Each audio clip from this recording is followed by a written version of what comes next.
रात गैर मामूली हद तक खामोश थी। पहाड़ों के दरमियान एक पुराना किला खड़ा था, जिसके बारे में कहा जाता था कि वहां वक्त रुक जाता है।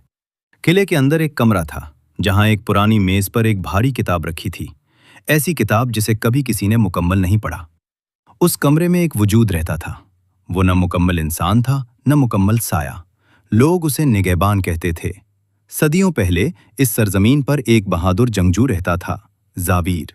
वो अपने कबीले का सरदार था, जिसने हमला आवरों के खिलाफ कई साल तक जंग लड़ी। उसकी बहादुरी की मिसालें दी जातीं और उसके दुश्मन उसके नाम से खौफ खाते थे। लेकिन हर जंग हमेशा नहीं जीती जा सकती।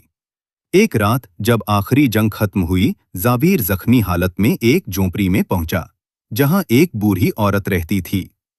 मुझे छुपा लो, उसने कमजोर आवाज में कहा। बूढ़ी औरत ने उसे अंदर आने दिया, मगर उसकी आंखों में खौफ से ज्यादा कुछ और था, लालच। बाहर दुश्मनों के सिपाही तलाश में थे। बूढ़ी औरत के जहन में एक ख्याल आया, अगर मैं उसे दे दूं तो मुझे इनाम मिलेगा। उसने खामोशी से दरवाजा खोला और सिपाहियों को इशारा कर दिया। जब जाबीर जागा, उसके हाथ जंजीरों में जकड़े हुए थे। उसने बूढ़ी औरत की तरफ देखा। कोई लफ्ज नहीं कहा, बस एक नजर जिसमें दुख भी था और खामोश सवाल भी।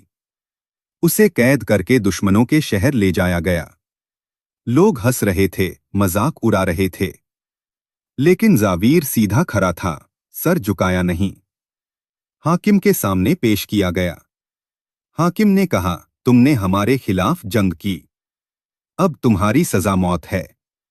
जावीर ने सुकून से जवाब दिया, मौत से डरने वाले जंगजू नहीं होते। लेकिन असल ताकत दुश्मन को माफ करने में होती है, मारने में नहीं। ये सुनकर दरबार खामोश हो गया।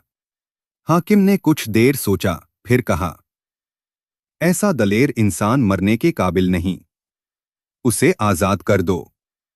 मगर कहानी यहां खत्म नहीं होती। कहते हैं जावीर वापस अपने गांव नहीं गया। वो उसी किले में आ गया, जहां एक पुरस्कार किताब उसका इंतजार कर रही थी। जब उसने किताब खोली, उसमें उसकी अपनी कहानी लिखी हुई थी, और आखिरी सफ़े पर एक जुमला, जिसने सच देखा वो कभी आजाद नहीं होता। आज भी अगर कोई उस किले में जाए तो वही निगहबान कुर्सी पर बैठा नजर आता है, और उसके सामने वही किताब खुली होती है।